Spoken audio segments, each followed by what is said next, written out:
Dear students, क्या आप जानते हैं कि इंग्लिश ग्रामर में मसाला किंग किसे कहा जाता है? जो एक साधारण सेंटेंस में आकर के उसका पूरा स्वाद बदल देता है। और क्या आपको ये लगता है कि एक एडवर्ब में एल लगा देने से उसका काम खत्म हो जाता है? अगर ऐसा है तो आप एग्जाम में बड़ी गलती करने वाले हैं। आज हमारा एकदम फ्रेश और न्यू टॉपिक और डायनेमिक टॉपिक है एडवर्ब। इसमें बहुत सारे कंपटीशन एग्जाम्स में डियर स्टूडेंट से गलतियां होती हैं, लेकिन आज इस वीडियो के कंप्लीट होने तक वो आपके सारे कंफ्यूजन खत्म होने वाले हैं। इसमें आपको कोई डाउट नहीं होना चाहिए। आज हम इस टॉपिक में सीखेंगे क्या? आज हम सीखेंगे कि एडवर्ब होती क्या है, इसका काम क्या होता है, ये कहाँ पर यूज होती है, इसके कितने पार्ट होते हैं और कॉम्पिटिटिव एग्जाम में या बोर्ड एग्जाम में इससे रिलेटेड क्वेश्चन कैसे आते हैं। अब आपसे एक क्वेश्चन और है। अब आप जरा मुझे बताइए कि जो फास्ट वर्ड है, फास्ट या फास्टली, ठीक है, ये एडवर्ब है या एडजेक्टिव है? अगर आप एडवर्ब कहेंगे तो भी उसे मैं गलत बोलूंगा, और अगर आप एडजेक्टिव बोलते हैं तो भी उसे मैं गलत बोलूंगा। क्या सरप्राइज है इसके पीछे? आज हम इस टॉपिक के जरिए उसको क्लियर करेंगे। चलिए हम देखते हैं। ऑल अबाउट एडवर्ब्स, क्रिया विशेषण बोलते हैं एडवर्ब को, आप जानते हैं। आज हमारा प्लान बेसिक से एडवांस तक सीखने का है। ये सारे कॉम्पिटिटिव एग्जाम्स में भी आएगा और बोर्ड एग्जाम में भी आएगा, ठीक है। चलिए करते हैं शुरू। एडवर्ब किसको कहते हैं, इसकी डेफिनेशन क्या है? तो डेफिनेशन आपके सामने है। An adverb is a word that modifies or describe a verb, an adjective or another adverb, ठीक है। इसके पहले हमने एक टॉपिक पढ़ा था एडजेक्टिव, क्लियर है क्या बात? और ये टॉपिक खत्म करने के बाद मैं आपके लिए अगला टॉपिक लेकर के आऊंगा, एडजेक्टिव वर्सेस एडवर्ब। उन दोनों को एक साथ और उन दोनों के सेंटेंस एक साथ कैसे कॉम्पिटिटिव एग्जाम में या बोर्ड एग्जाम में आते हैं, हम उनकी जानकारी भी परफेक्ट करेंगे। पहले मैंने आपको एक बार एडजेक्टिव बताया था, आज एडवर्ब बता देता हूं और नेक्स्ट टॉपिक दोनों को मिक्स कर दूंगा, ताकि अगर कोई डाउट बचे तो वो भी कुछ नहीं होगा।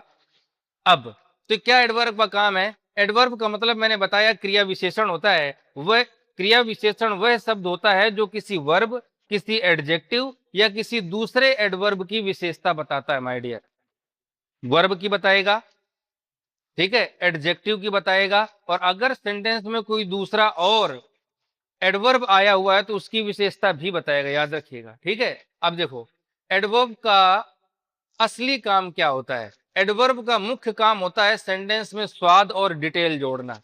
मुख्य रूप से ये तीन लोगों की तारीफ करता है। वो तीन लोग कौन है? एक तो है वर्ब, एक है एडजेक्टिव और एक है अनदर एडवर्ब। मतलब ये इन तीन की विशेषताएं बताता है। For example, Ramesh runs. अब यहां पर देखो वर्ब की विशेषता ये किस तरह बताएगा। रन क्या है? वर्ब है, तो वर्ब मतलब क्रिया होता है। ये वर्ब की विशेषता किस तरीके से बताता है, देखिए। अब ये जब आएगा हमारा मसाला सेंटेंस, मतलब जब इसमें एडवर्ब ऐड हो जाएगी तो क्या बन जाएगा? Ramesh runs fast.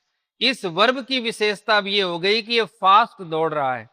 कैसा दौड़ रहा है? फास्ट। ये काम है एडवर्ब का, मतलब उस वर्ब की क्या बता देना? विशेषता। पहले रमेश रन्स, रमेश दौड़ता है, और अब रमेश तेज दौड़ता है।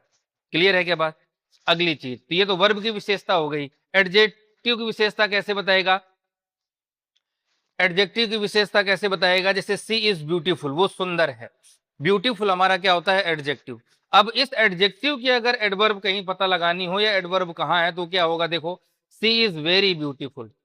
अब ब्यूटीफुल हमारा क्या था? एडजेक्टिव। उस एडजेक्टिव के पहले क्या ऐड हो चुका है? वेरी। ये जो वेरी है ये है हमारा एडवर्ब। क्लियर?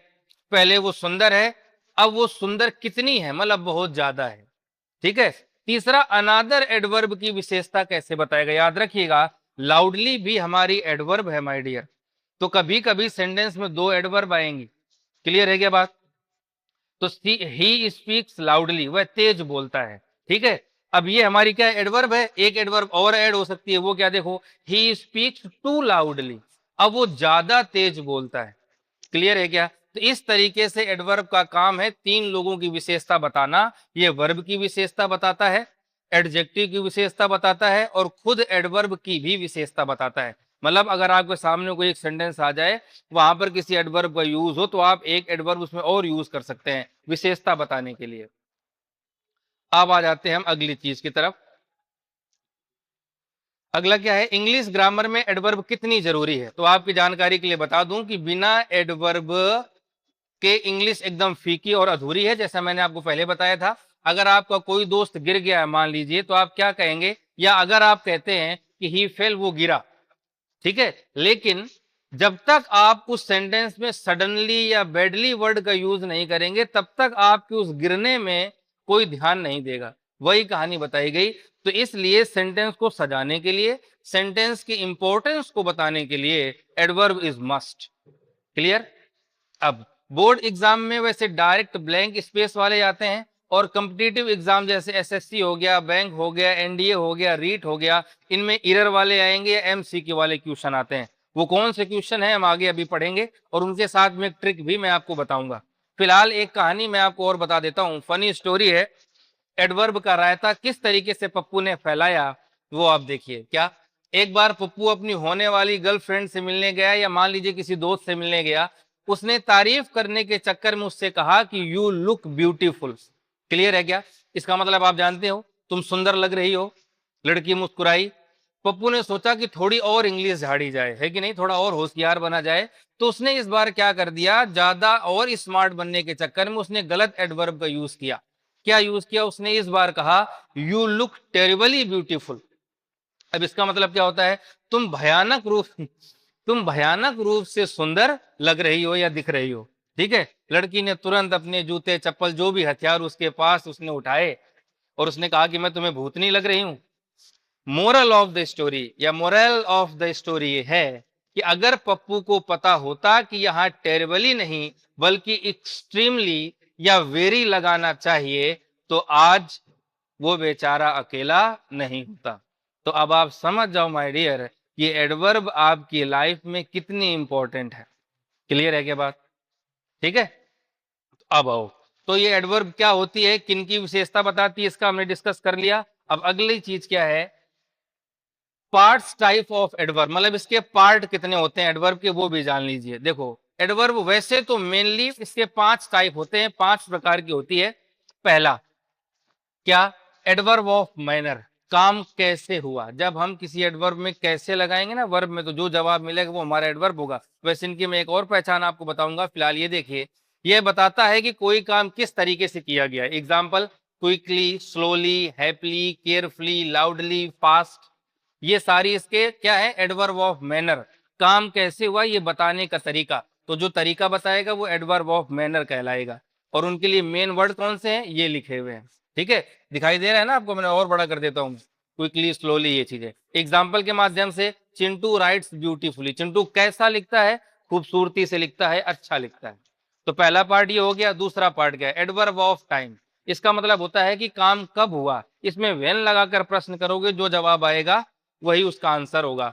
यह काम होने का समय बताता है, जैसे टुडे, आज काम हुआ, यस्टरडे, कल काम हुआ, now, then, soon, tomorrow, late.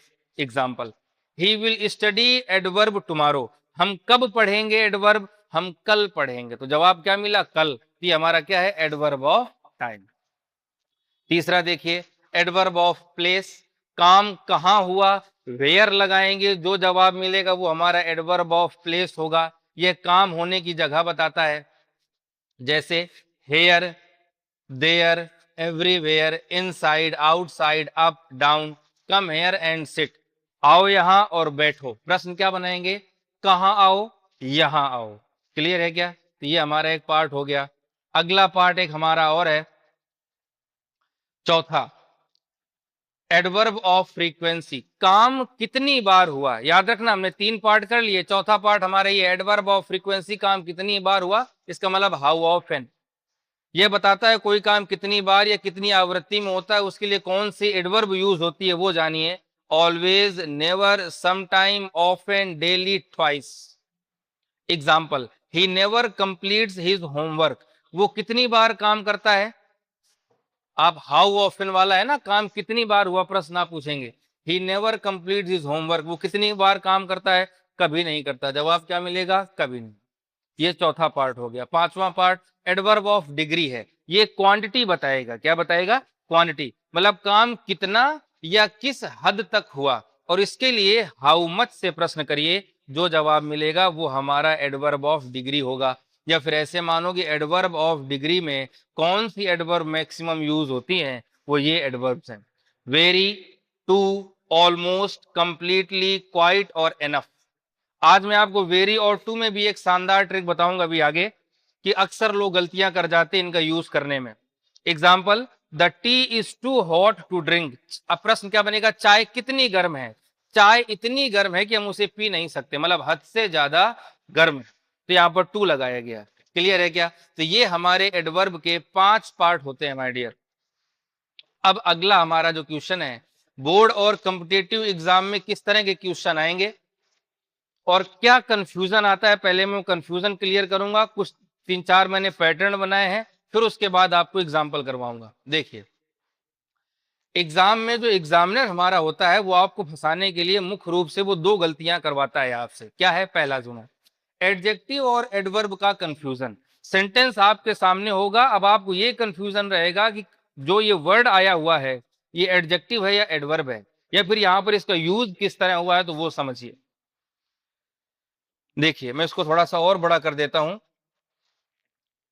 क्या बताया गया, एग्जाम में वर्ब के साथ एडजेक्टिव लगाकर दे दिया जाता है, जबकि वहां एडवर्ब आनी चाहिए थी। हम ये गलतियां करते हैं, जैसे he fought brave in the battle. अब यहां पर ब्रेव नहीं होगा माय डियर। क्लियर है क्या? यहां पर क्या होगा, ब्रेवली। क्यों? क्योंकि फॉट का मतलब है लड़ना, और लड़ना हमारी क्या कहलाएगी, एक वर्ब। देखो मैंने ब्रैकेट में लिखा है, फॉट एक वर्ब है, इसलिए इसकी विशेषता बताने के लिए ब्रेव नहीं बल्कि एडवर्ब। भाई, वर्ब की विशेषता बताने के लिए एडजेक्टिव नहीं, कौन आता है, एडवर्ब आता है, तो इसलिए ब्रेवली का आना जरूरी है। तो ये वो कंफ्यूजन है एडजेक्टिव और एडवर्ब में, कि अगर वर्ब आई है तो उसके बाद हमें एडवर्ब ही लगानी है। नाउन प्रोनाउन की विशेषता बताई जा रही है तो आप किसका यूज करेंगे, एडजेक्टिव का। क्लियर बात? अच्छा, एक और पैटर्न, अभी जस्ट मैंने आपको बताया था कि मैं टू और वेरी में आपको अंतर बताऊंगा, ये वो है। टू और वेरी का गलत इस्तेमाल बहुत लोग करते हैं। ठीक है, क्या है इसमें, क्या गलत यूज करते हैं?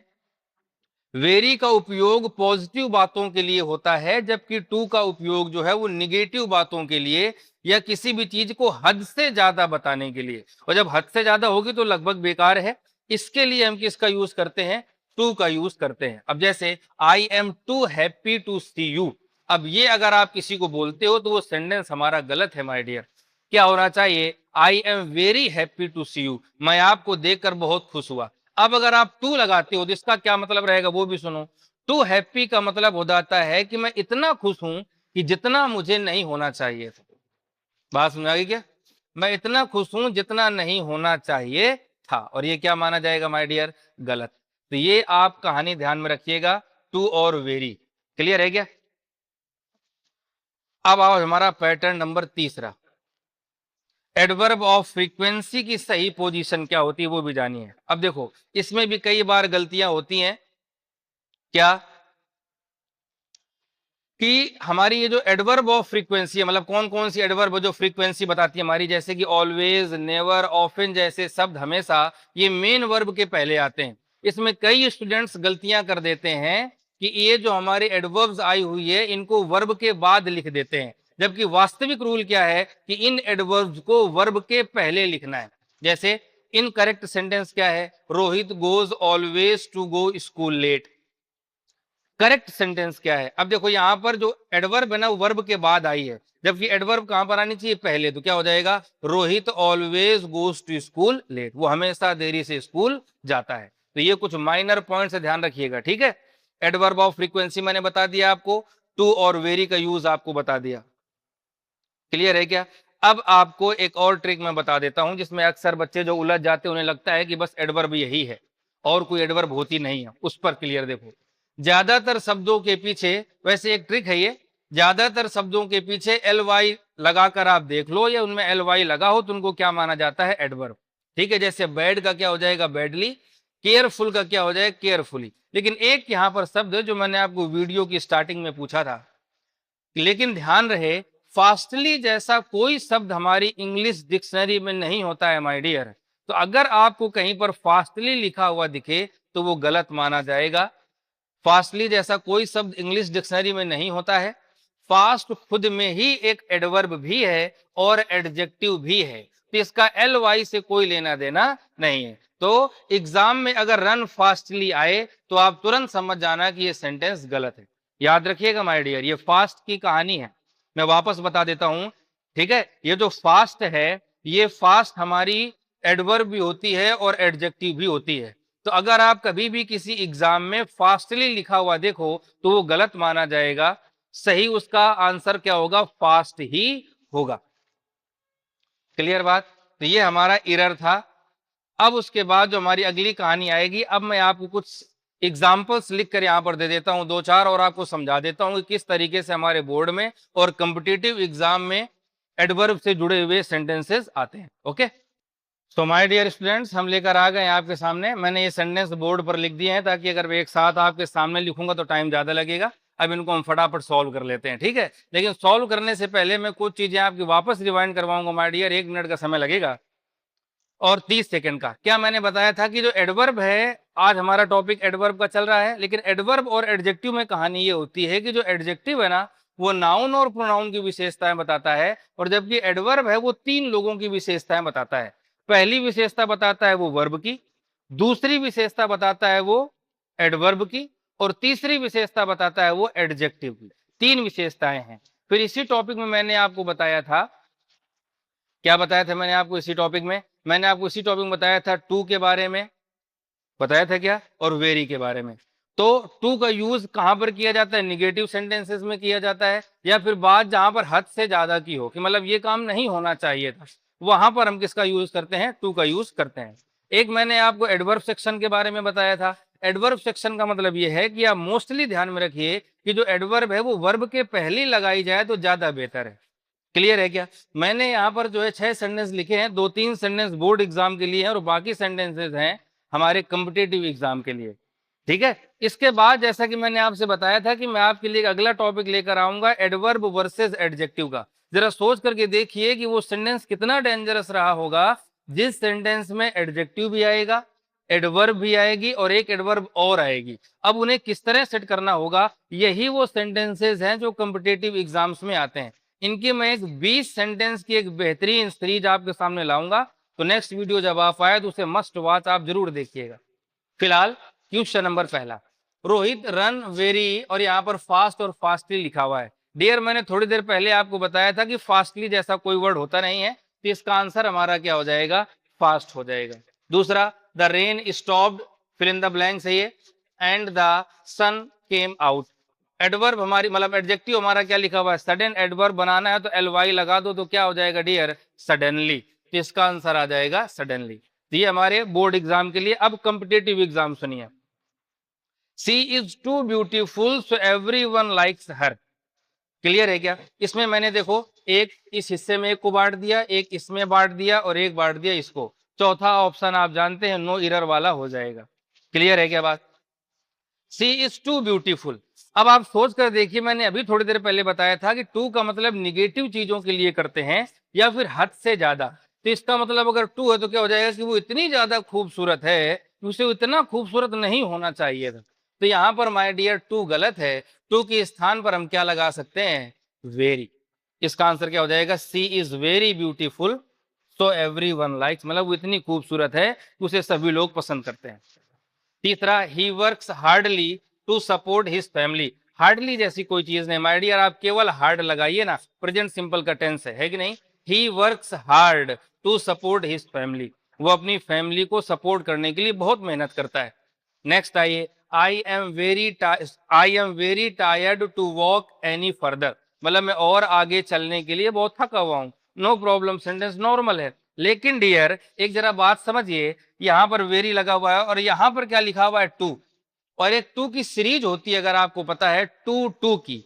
मतलब अगर यहां पर टू आ गया है तो इस वेरी के स्थान पर बेहतर है कि हम टी डबल ओ लगा दें।